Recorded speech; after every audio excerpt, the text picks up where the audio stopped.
Good morning, everyone. So good to be here. Thanks, David, for that talk. Very sobering.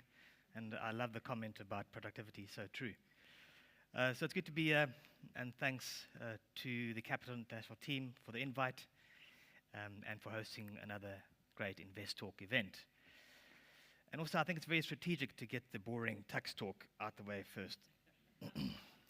But before I jump in, do you know the difference between a lawyer and a buffalo? A lawyer charges more. So make sure that you make the most of the networking time afterwards. Okay, jumping into the talk, here's my thingy. We are living in a world that feels increasingly unpredictable. Geopolitics, technology, regulation. But interestingly, tax has become more certain in one way and less certain in another. And today I want to cut through the noise and give you a simple solution or simple framework in terms of tax planning going forward.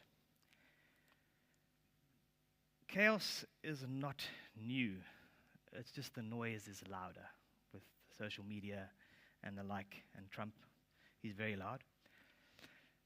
But if you zoom out, global instability has always been there. It's been the norm.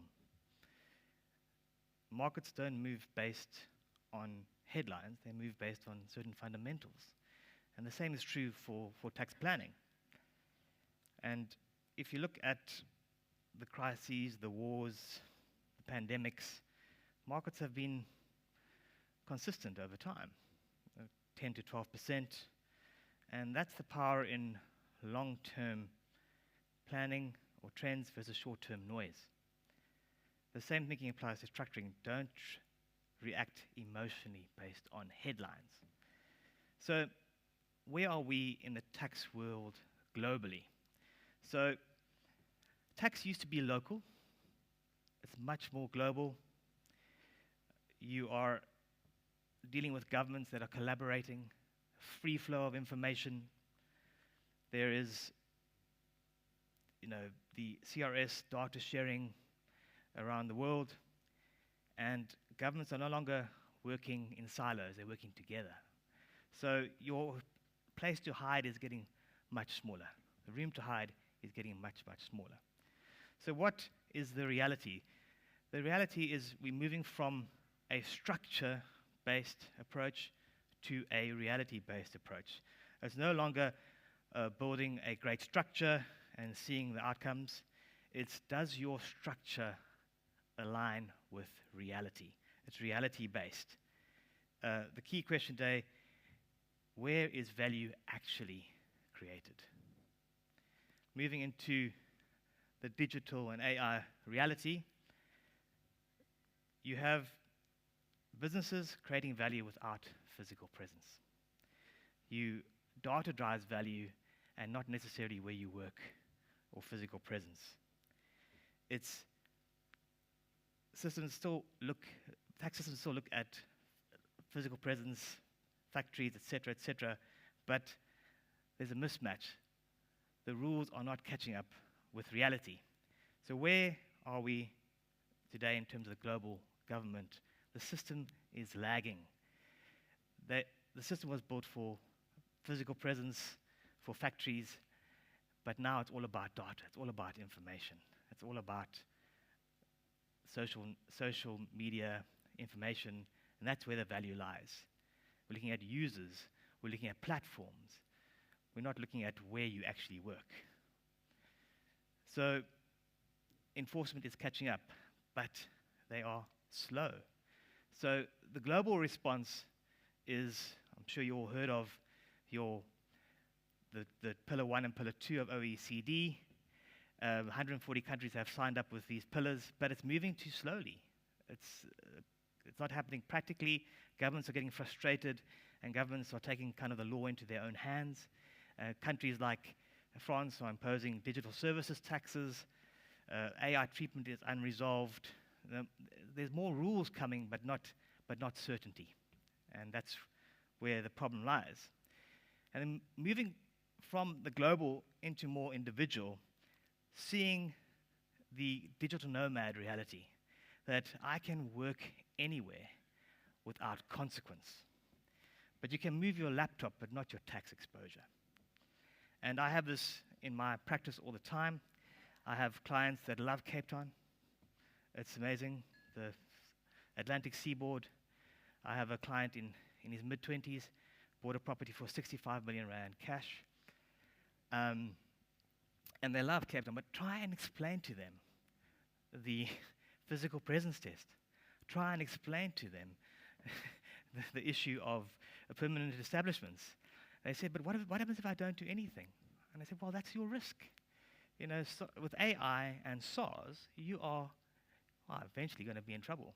But they just don't understand the physical presence test. They're living in the cloud, you know, literally. And then moving from that into the South African reality.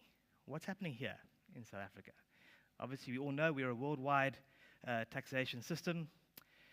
We have very strong enforcement and a lot of cross-border visibility. And SARS is using AI to its massive, massive advantage.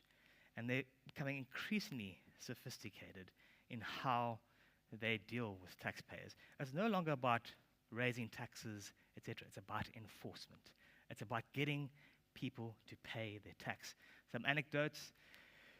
They've audited 85 taxpayers using AI, found taxpayers who, through the NATA system, buying these nice fancy cars. And through that audit, they raised 850 million rand in tax. AI is looking at influencers on Instagram, and they're saying, oh, you're very influenced, you've got so many 100,000 likes or whatever. Where's your income? Are you declaring your income? So very sophisticated, and there's no more place to hide. So don't look at fancy structures, look at reality. Coming to some questions that clients ask me all the time is, should I move my money? Should I move myself or my family? And it's almost reactive rather than strategic, because people look at the South African situation, look at the global situation, and they start freaking out. Once again, don't look at the headlines, look at the trend lines. So please think it through. The golden visa is not necessarily a golden ticket. So if you look at Portugal, for example, moving the goalposts, if you look at tax immigration, not necessarily meaning tax freedom. So another anecdote is you may tax immigrate or you may get your golden visa, but SARS is looking at reality.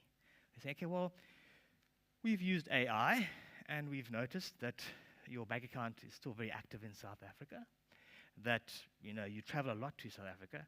Have you actually tax immigrated? So substance is much stronger than form, and SARS have the information. They're not investigating anymore. They have the information through AI. They're just asking you to explain yourself. And also with offshore investments, they're looking at your offshore investments and say, well, where is the income from this offshore investment? Why haven't you been declaring it? So no longer investigation. They have the information. You don't have to hide the information because they'll get it. It's what can you say about the information? Explain yourself. So, is it going next? There we go. So what works? Werner, I'm going to give you much more time. I'm going straight. Sorry. We asked Werner and I said, we've got 30 minutes together, so I can take some of his 5 minutes or so, but I'm going to give you much more time. Okay, so what works? Okay, so the principles are actually very simple. Align structure with reality. No longer fancy structures. Make sure, well, it can be a fancy structure, but make sure it aligns with your reality. Don't create superficial structures. That's crucial. Ensure substance over form. Make sure that you have a strong reasoning behind your structuring.